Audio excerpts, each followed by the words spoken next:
నమస్తే, welcome to our channel. నేను సౌజన్య. So 6వ తారీఖు రాజమండ్రిలో జరిగినటువంటి సభలో లోకేష్ అలాగే నరేంద్ర మోదీ ఇద్దరు కూడా ఒకటే స్టేజ్ పైన ఉన్నారు. ఈ విషయం అందరికీ తెలిసిందే. కానీ అక్కడ లోకేష్ ఇచ్చినటువంటి ప్రసంగం ఏదైతే ఉందో దాంతో మోదీ మెస్మరైజ్ అయిపోయారు. లోకేష్ మాయ చేశారు మోదీని అంటున్నారు. ఇంతకీ ఏం మాయ చేశారు ప్రసంగంతో ఏంటి తెలుసుకోవాలి ఉంది కదా. ఈ అంశాన్ని మనతో పంచుకోవడానికి ఈ రోజు మనతో పాటు ఉన్నారు senior journalist, senior political analyst CS Rao గారు ఉన్నారు. వారితో మాట్లాడదాం. నమస్తే రావు గారు. నమస్తే.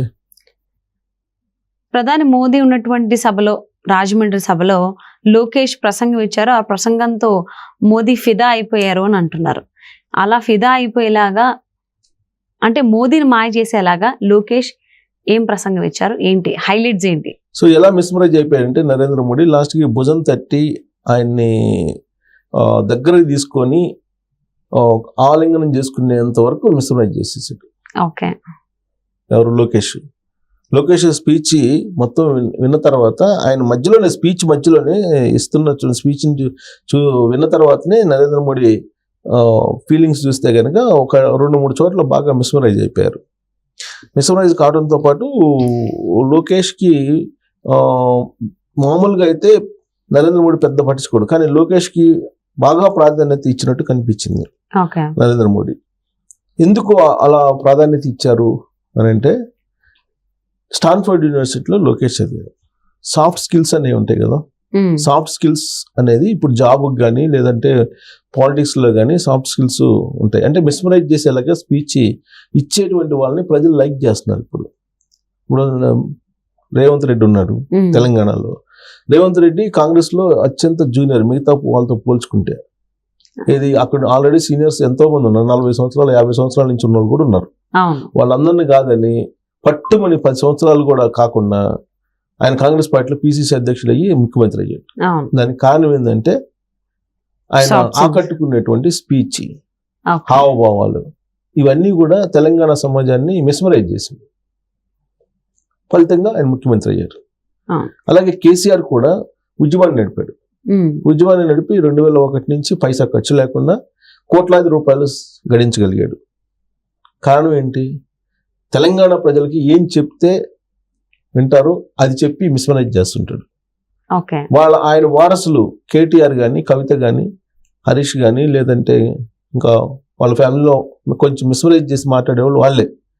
ఎవరైతే బాగా మాట్లాడారో వాళ్ళే ఎక్కువ కోట్ల రూపాయలు బాగా సంపాదించేశారు. అంటే దీని అర్థం ఏంటి? సాఫ్ట్ స్కిల్స్ మిస్మరైజ్ చేసేటట్లు ప్రజల్ని ఆకట్టుకునేలా మాట్లాడినటువంటి వాళ్ళు సక్సెస్ అవుతారనేది మన కళ్ళ ముందు కనిపిస్తుంది. ఒకప్పుడు లోకేష్ని పప్పు అన్నారు, శుద్ధపప్పు అన్నారు, ముద్దపప్పు అన్నారు వైఎస్ఆర్ కాంగ్రెస్ పార్టీ వాళ్ళు. ఇప్పుడు సీన్ కట్ చేస్తే వైఎస్ఆర్ కాంగ్రెస్ పార్టీ వాళ్ళకి లోకేష్ అంటేనే ఒక రకమైనటువంటి రెడ్ బుక్ గుర్తొచ్చేలా చేశాడు. ఇప్పుడు వైసీపీ వాళ్ళు ఏదన్నా అంటే లోకేష్ గురించి ఆ రెడ్ బుక్ చూపిస్తున్నాడు అని అంటాడు. అంటే రెడ్ బుక్ని చూస్తే ఎందుకు భయం? రెడ్ బుక్ అనేది ఇంతకుముందు పప్పు శుద్ధపప్పు అన్నటువంటి వాళ్ళు ఇవాళ లోకేష్ అనగానే రెడ్ బుక్ గుర్తొస్తుందంటే ఆయన అచీవ్మెంట్ సాధించినట్టే కదా క్షేత్రస్థాయిలో. సో రాజమండ్రి సభలో ఆయన మాట్లాడారు. స్టాన్ఫోర్డ్ యూనివర్సిటీ చదువుకున్నారు కాబట్టి ఆయనకి జనరల్గా సాఫ్ట్ స్కిల్స్ బాగుంటాయి. అది అందరికీ తెలిసిందే. Number 1 university world wide. So అక్కడ స్టాన్ఫోర్డ్ యూనివర్సిటీ చదువుకుంటేనే అది ఒక పెద్ద డిగ్నిటీగా ఫీల్ అవుతుంటారు జనరల్గా. సో అక్కడ ఆయన ఇచ్చినటువంటి ప్రసంగం, ఆ ప్రసంగం విన్న తర్వాత నరేంద్ర మోడీ 1-2 సందర్భాల్లో ఎస్పెషల్లీ ఒక చోట ఆయన బాగా ఇంప్రెస్ అయ్యాడు అనిపిస్తుంది. ఏంటంటే తెలుగువారి ఆత్మగౌరవం కోసం విశ్వవిఖ్యాత నట సార్వభౌమ నందమూరి తారక రామారావు నిలువెత్తు నిదర్శనం. అలాగే ప్రపంచంలోనే భారతదేశానికి ఒక ప్రత్యేకమైన గుర్తింపు తీసుకొచ్చి ఆత్మాభిమానాన్ని, భారతీయుల ఆత్మాభిమానాన్ని నిలబెట్టినటువంటి నిలువెత్తు నిదర్శనం నరేంద్ర మోడీ అంటూ ఎన్టీ రామారావు తోటి పోల్చాడు. సో దాంతో ఆయన మిస్మరైజ్ అయ్యారు. సాధారణంగా ఎన్టీ రామారావు అంటే చాలా ఇష్టం నరేంద్ర మోడీకి. పార్లమెంట్లో కూడా 2-3 సందర్భాల్లో ఎన్టీ రామారావుని బాగా ప్రశంసించారు. దానికి కారణం ఏంటంటే కాంగ్రెస్ ముక్తి భారత్ అనేది నరేంద్ర మోడీ బీజేపీ వాళ్ళ సిద్ధాంతం. అంటే వాళ్ళ లక్ష్యం, సిద్ధాంతం కాదు వాళ్ళ లక్ష్యం. సో కాబట్టి కాంగ్రెస్ పార్టీకి వ్యతిరేకంగా పార్టీ పెట్టి కాంగ్రెస్ పార్టీని వ్యతిరేకించి కాంగ్రెస్ పార్టీ కూకటి పిల్లలను కూల్చేసింది ఎన్టీ రామారావు. అందుకని ఆయనకి ఇష్టం. ప్లస్ ఎన్టీ రామారావు అంటే ఇష్టపడినటువంటి వాళ్ళు ఎవరు ఉండరు. అవును. ఆయన సినిమా రంగంలో కానీ రాజకీయ రంగంలో కానీ ప్లస్ నేషనల్ ఫ్రంట్ పెట్టి కాంగ్రెస్ పార్టీని ఎదిరించినటువంటి మొట్టమొదటి దక్షిణ భారత లీడర్ ఎవరు ఉన్నారంటే ఎన్టీ రామారావు.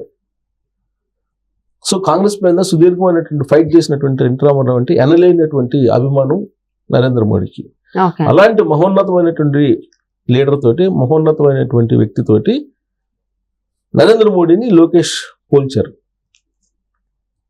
సో దాంతో ఫిదా అయిపోయారు.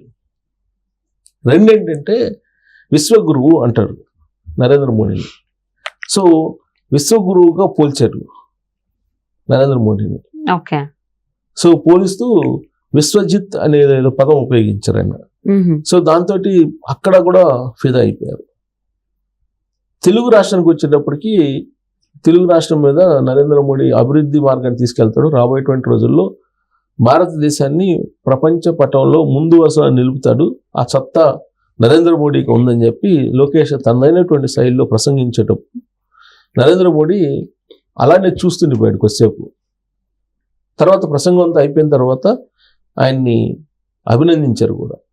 తర్వాత లోకేష్ ఎల్లో శాలువ తోటి సన్మానించారు నరేంద్ర మోడీని. తెలుగుదేశం పార్టీ జెండా, తెలుగుదేశం పార్టీ కలర్ కప్పేశారు. అంటే జగన్మోహన్ రెడ్డికి ఇష్టం లేనటువంటి కలర్. అదే అనుభవం. జగన్మోహన్ రెడ్డి ఎల్లో సారీ కట్టుకునేందుకు షర్మిలాని ఎల్లో సారీ అన్నారు. ఇప్పుడు మీరు కూడా ఎల్లోని స్ట్రెస్ చేసి చెప్పారు, ఎల్లో సాలువ కప్పారు అని మోదీకి. అవును. సో అంటే ఎల్లో శాలువ కప్పి సన్మానించారు.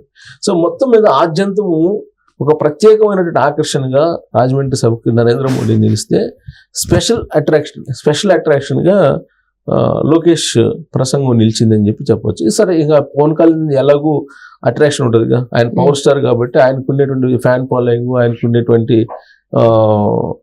మా అభిమానులు ఎలాగూ ఉంటారు. సో అది రాజమండ్రి సభ సూపర్ సక్సెస్ అయింది. దాంట్లో హైలైట్గా నిలిచింది లోకేష్ ప్రసంగం.